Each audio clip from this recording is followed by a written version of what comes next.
2016. Pero kung halos nakuha na niya ang pagkapangulo noong 1992, iba ang takbo ng kampanya ni Miriam Defensor Santiago ngayong halalan kung pagbabasehan ang mga survey.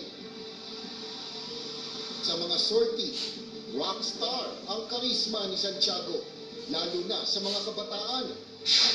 Sa Universidad ng Pilipinas sa Los Baños, Diliman at Manila, si Santiago ang landslide winner sa survey.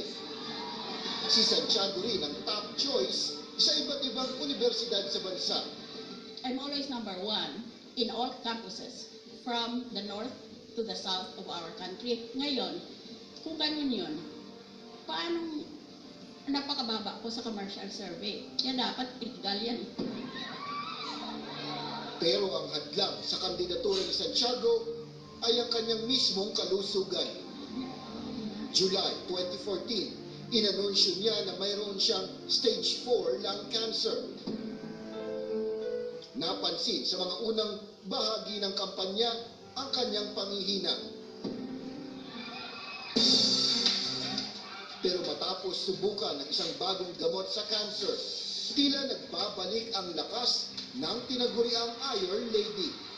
Dati mahina ako, pati boses ko, wala akong energy. Ngayon kaiba na ako. Kakayanin po ba ng inyong kalusugan yung stress kapag kayo na po nakaupo sa mga Sanay na ako sa stress. Stress is my middle name.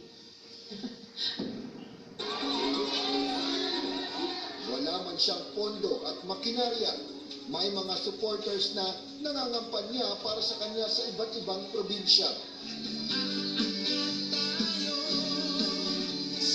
May mga gumagawa rin ng campaign jingle para sa kanya. At ang lahat ng ito, voluntaryo.